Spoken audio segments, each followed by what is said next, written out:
Il s'agit de la plaine fertile de Chengdu, située dans la partie ouest de la Chine. Arrosant toutes les villes et les régions rurales, l'eau, élément vital, donne la vie à la plaine. Les eaux ont créé la brillante culture régionale. Les eaux ont assuré la richesse inépuisable de la région.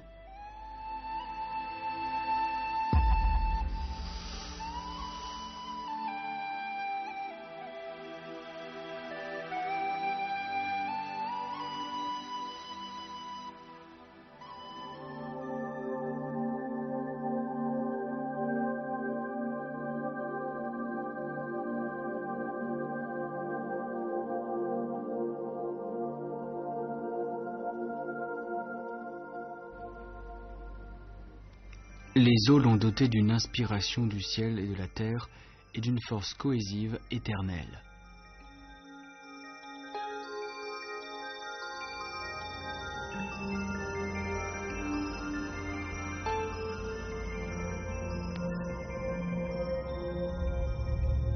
L'eau vient du fleuve Minjiang qui se trouve dans le nord-ouest de Chengdu. C'est un ouvrage hydraulique construit il y a 2250 ans qui a conduit l'eau à la plaine. Traduisant la philosophie et la sagesse de l'Orient, cet ouvrage hydraulique très ancien crée encore aujourd'hui des prodiges pour la plaine de Chengdu et la richesse pour le peuple local.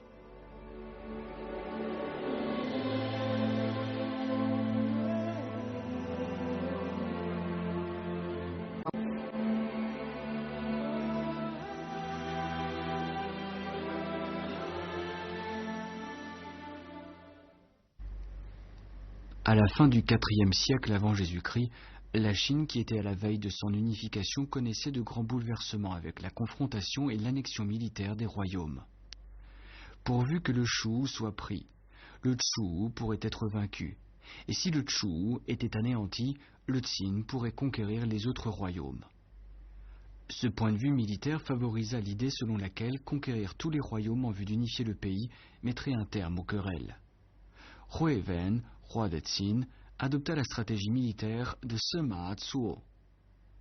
En 316 avant Jésus-Christ, il extermina le royaume de Shu.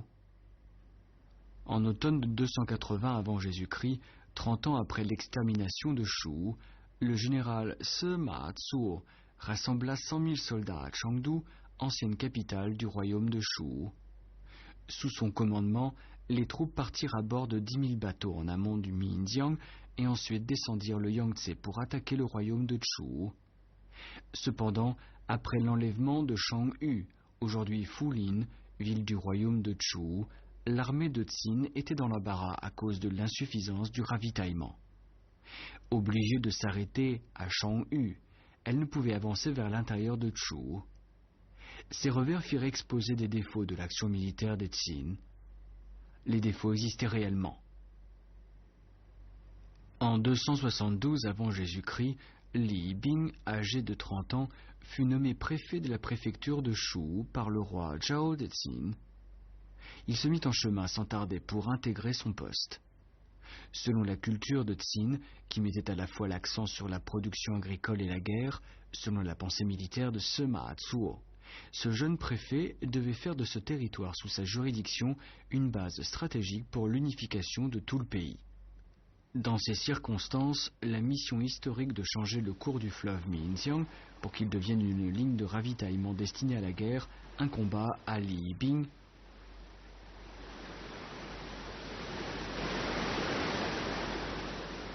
Après son accession au poste, Li Bing remonta le Minjiang jusqu'à sa source. Il parcourut plus de 350 km pour examiner le régime du cours d'eau. Comment pourrait-on conduire le Minjiang à Chengdu et le faire couler normalement et perpétuellement? Comment pourrait-on assurer une circulation fluide de la voie de navigation et contrôler efficacement les crues pour éviter un préjudice aux villes sur la plaine? Li Bing pensait à construire un complexe hydraulique d'adduction et de contrôle de l'eau.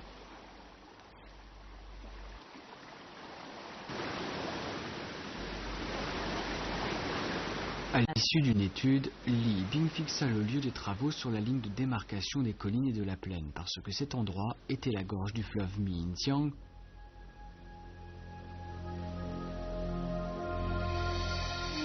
Cette année-là, Sous la direction de Li Yibing, quelques 10 000 constructeurs entamèrent les travaux au bord du Minjiang. Ils tressèrent beaucoup de paniers de bambou et les remplirent de pierres.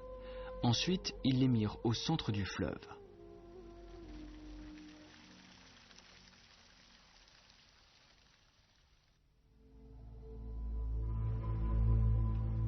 Après 4 ans d'efforts, une digue de dérivation en forme de bouche de poisson fut construite au milieu du fleuve.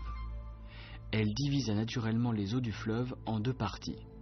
C'est-à-dire, le fleuve Minjiang se divisa ici en 2, à savoir le cours intérieur et le cours extérieur. Le cours intérieur était un canal d'adduction qui menait à Chengdu. Au cours de l'exécution des travaux, un problème épineux se présenta devant Li Yibing. Le cours intérieur fut barré par le mont Dianshan, situé au nord-ouest de la plaine de Chengdu. Face à cet écran naturel, comment pourrait-on amener les eaux du fleuve dans la plaine de Chengdu?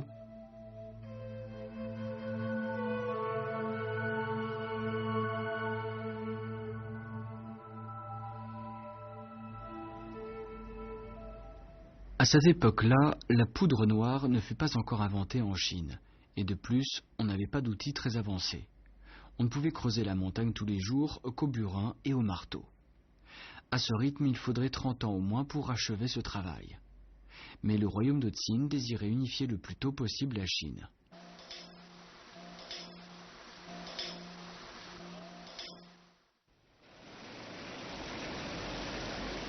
Li Yibing possédait vraiment une sagesse surhumaine admirable. Il inventa une méthode prodigieuse.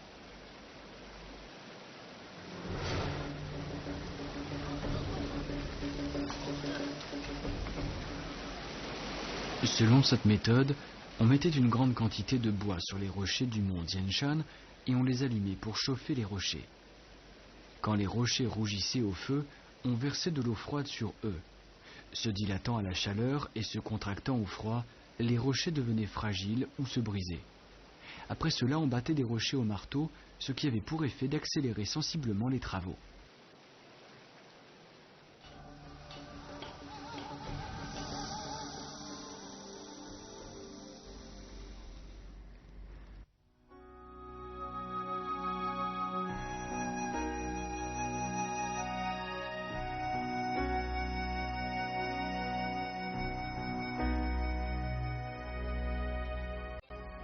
Le temps passa vite. Après 8 ans de travail pénible, le mont Dianshan fut fendu finalement en perçant une voie d'eau large de 20 mètres. C'était l'accès du canal d'adduction, partie clé des travaux. Grâce à la percée de cette voie d'eau, les eaux du fleuve Minjiang purent couler finalement dans la plaine de Chengdu. Plus tard, pour garder à l'esprit la conception géniale de Li Yibing, on baptisa cet accès Baopingkou. Depuis lors, traversant Baopingkou, le fleuve Minjiang irrigue perpétuellement la terre de la plaine de Chengdu.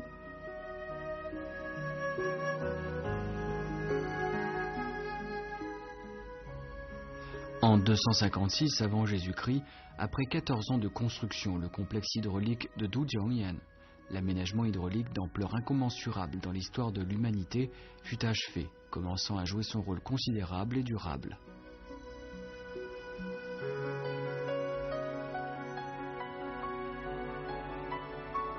En 223 avant Jésus-Christ, partant en bateau de Chengdu, l'armée de Qin, forte d'1 million d'hommes, avança d'abord le long du Minjiang et le long du Yangtze ensuite.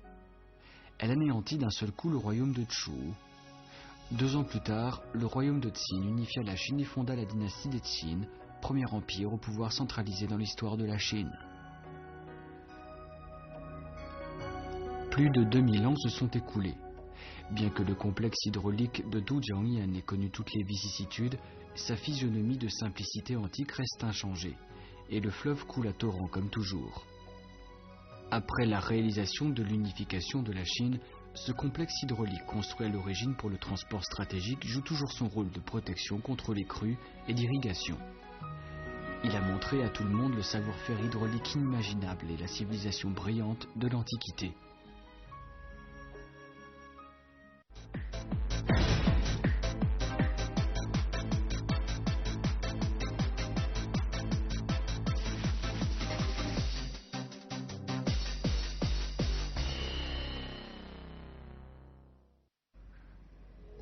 Pourquoi un ouvrage hydraulique construit par les Chinois anciens pour se préparer à la guerre existe-t-il toujours aujourd'hui depuis plus de 2000 ans?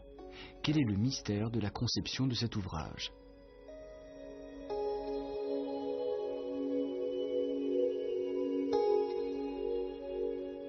Li Yibing fixa son choix de l'emplacement de l'ouvrage de Du Jiangyan au coude du fleuve Miinjiang. Il tira parti de la loi du courant au coude du fleuve pour conduire les eaux dans la partie principale de l'ouvrage. Le complexe hydraulique de Du Jiangyan se compose de 3 parties: la digue de dérivation des eaux du Yuzui, l'ouvrage d'adduction de Baopingkou et le déversoir de Feishayan.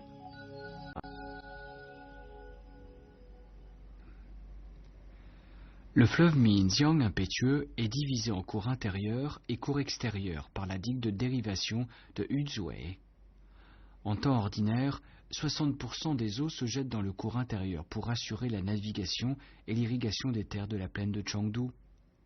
Mais en été, saison des crues, due à la loi naturelle basée sur la dynamique du coude, plus de 60% des eaux se déversent dans le cours extérieur qui se jette dans le fleuve Yangtze.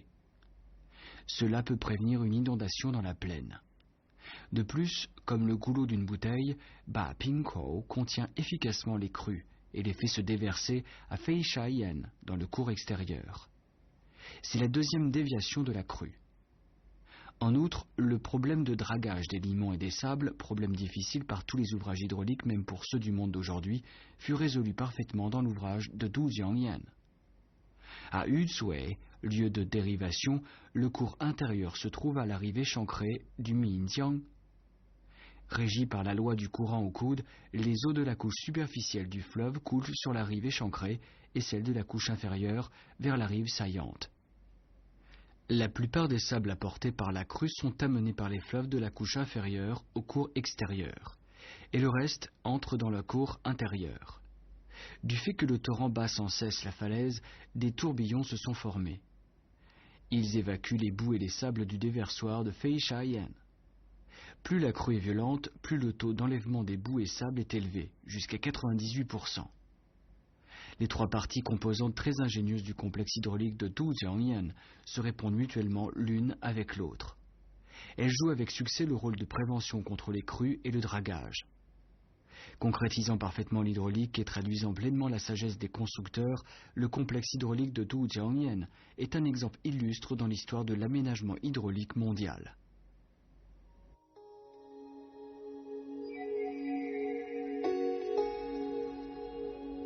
Après la construction du complexe hydraulique de Du Jiangyan, Li Yibing institutionnalisa l'entretien régulier des cours du fleuve.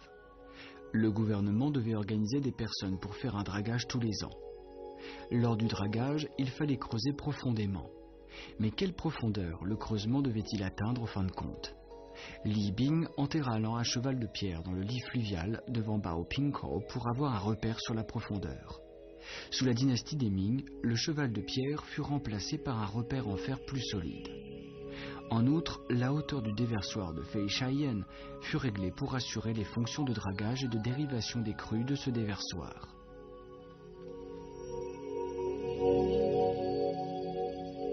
Draguer en profondeur et construire des digues basses. Cette expérience en matière d'aménagement hydraulique est toujours mise à profit depuis plus de 2000 ans jusqu'à nos jours.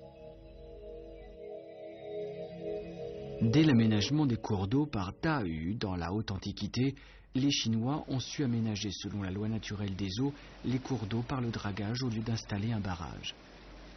Lors de la construction de l'ouvrage hydraulique de Du Jiangyan, Li Yibing s'inspira évidemment de la pensée philosophique d'agir en fonction de la loi naturelle de Li Er, fondateur de la doctrine taoïste de la période des royaumes combattants. Cette pensée devint une règle suprême et le noyau idéologique régissant l'aménagement hydraulique. Différent de l'idée des Occidentaux de notre époque en matière de construction d'ouvrages hydrauliques, Li Yibing n'endigua pas le fleuve, mais le dériva en recourant à une digue construite en entassant des paniers de bambou remplis de pierres. Il profita encore de la force impulsive produite dans un angle du coude du fleuve et de la falaise pour contrôler de façon naturelle le débit et la direction du courant du fleuve. La construction de l'ouvrage hydraulique était en parfaite union et harmonie avec la loi de la nature. De fait qu'on utilisa des matériaux de construction simples, l'ouvrage devrait être entretenu tous les ans. en renouvelant les paniers pleins de pierres. Cela traduit l'idée des Orientaux d'agir en fonction des circonstances et mettre l'accent sur la simplicité au lieu du luxe.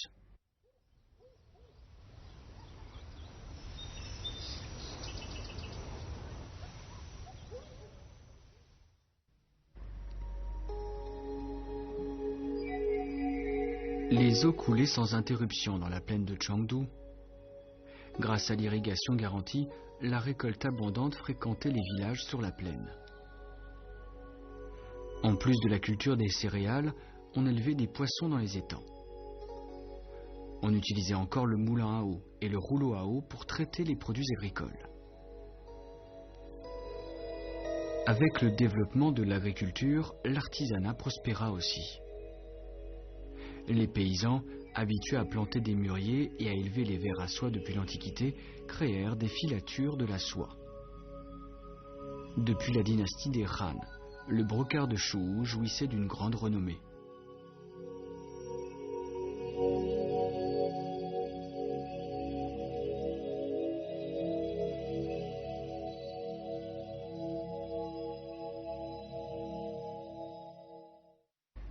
Sur la rivière Fuhe et la rivière Nanhe, deux cours d'eau conduisent du fleuve Minjiang à Chengdu. De nombreux bateaux faisaient la navette entre Chengdu et les autres régions du pays.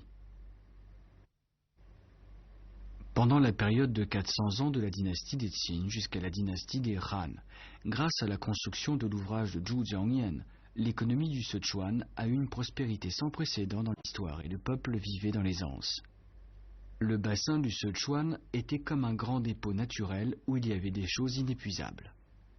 Donc, la plaine de Chengdu, dans le bassin, était considérée par toutes les dynasties postérieures comme une base stratégique.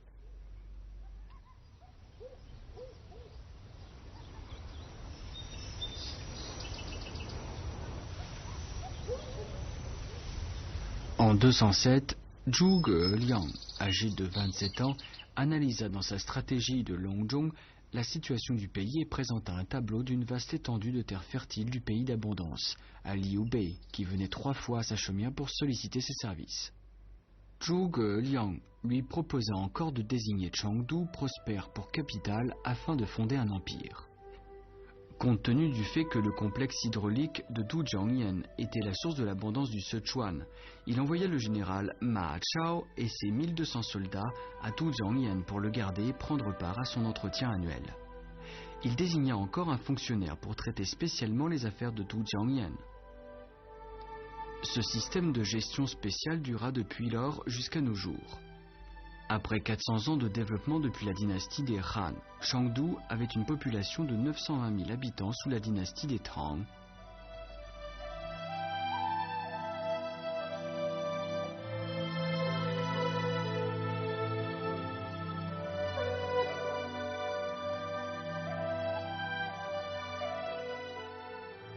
Après 400 ans de construction de l'ouvrage hydraulique de Dujiangyan, en 143, un centenaire portant une longue robe arriva, après un long voyage, au mont Xingshan, situé au sud-ouest de Dujiangyan. Il s'installa dans cette montagne tranquille, couverte de pins et d'autres arbres verts et parsemée de sources et de chutes d'eau, commençant à méditer. Tout en étudiant la doctrine de Huangdi et de Lao Tzu, il rejeta ce qui était vieilli et créa du nouveau, et ensuite la diffusa dans la localité. Il créa plus tard le Tao de Tianshi, à savoir le taoïsme, grand héritage de la Chine. Ce vieil homme, qui devint enfin un immortel, était justement Zhongling, fondateur du taoïsme. Dès lors, le taoïsme se répandit dans tout le pays. Aujourd'hui, dans le mont Xingshan, où Zhongling s'exerçait à la perfection en Tao, on peut voir de nombreuses constructions de style taoïste ou à connotation taoïste. Une série de temples taoïstes ont été construits tout à fait d'après les conditions géographiques. Les palais à 2 étages sont bien disposés. Le chiffre 3 régit la conception des constructions. Cela traduit l'idée taoïste d'après laquelle l'univers naît du Tao. Les constructions dans les temples sont ornées de peintures et sur les sculptures qui expriment l'aspiration à la tranquillité, à la bonne santé, à la longévité. Devant la salle principale de la grotte Tianshi, où Zhongling résidait et travaillait, il y a une sculpture du Taiji, qui symbolise le yin et le yang, le ciel et la terre, et les 5 éléments, eau, feu, bois, métal et terre, ainsi que les 8 trigrammes. Elle exprime également la doctrine taoïste de la fusion du ciel et de l'homme.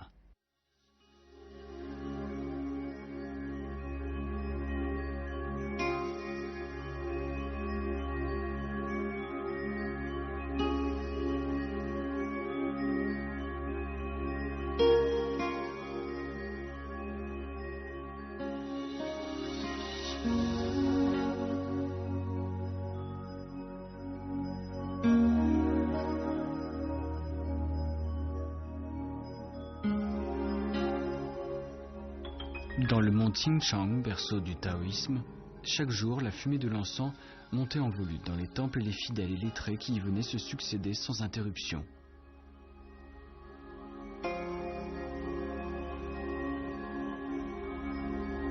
Un tel spectacle dura depuis des millénaires.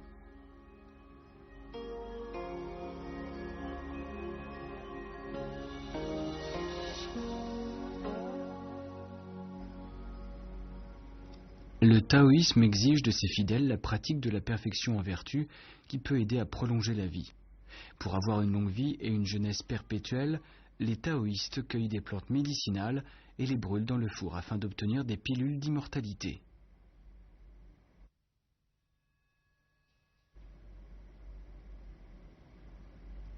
Au milieu du 8e siècle, un taoïste du nom de Tsing Shuzi essayait souvent des recettes étranges pour préparer des remèdes du genre.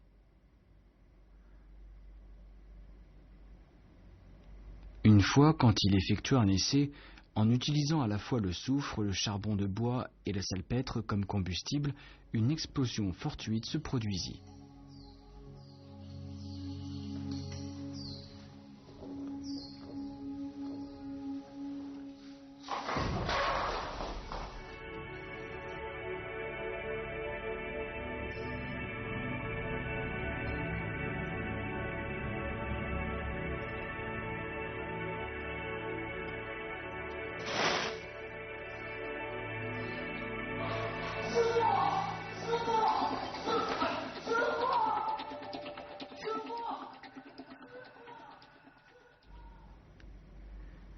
Les Chinois ont ainsi pu obtenir la technique de fabrication de la poudre noire 1000 ans plus tôt que les Occidentaux. Le mont Xingchang est non seulement un mont saint du taoïsme, mais il possède une végétation abondante, dont 730 espèces de plantes ligneuses et un grand nombre de plantes médicinales précieuses. Il attire donc de nombreux taoïstes qui désiraient exercer à la perfection dans le Tao. Sous le règne de l'empereur Taizong de la dynastie des Tang, Sun Se Miao, taoïste, vint au mont Xingchang. Il y cueillit beaucoup de plantes médicinales et étudia leurs propriétés. Il écrivit enfin le Tianjinfang, les précieuses ordonnances.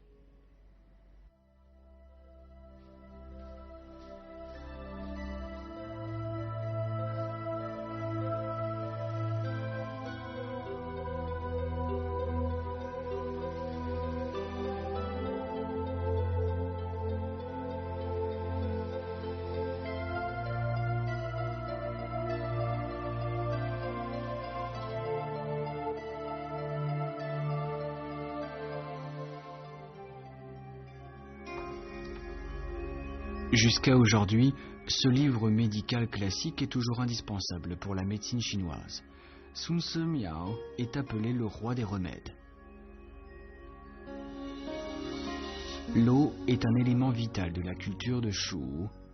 Elle est aussi l'objet du culte chez les taoïstes. Le taoïsme a 3 divinités suprêmes, le génie du ciel, le génie de la terre et le génie de l'eau.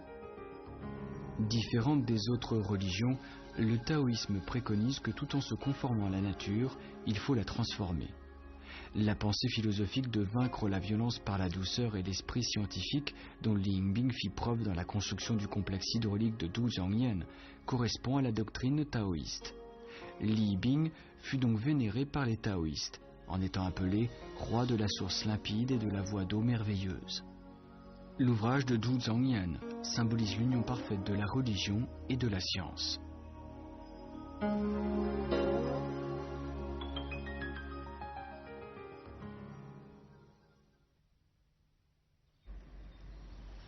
Pour honorer la mémoire de Li Bing, on a construit le temple Arvang. Le matin et le soir, le son des cloches, des tambours, des cymbales et des pierres sonores se mêlent au grondement du fleuve.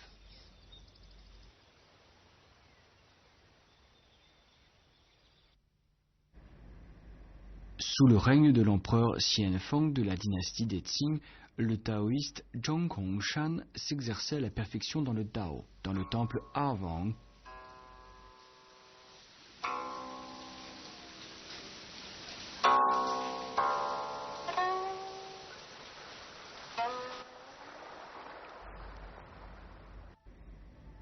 Se passionnant pour le guoxin, instrument à 7 cordes, Zhang composa d'après les bruits du fleuve un air de guoxin titré L'eau coule, œuvre représentative de la musique orientale.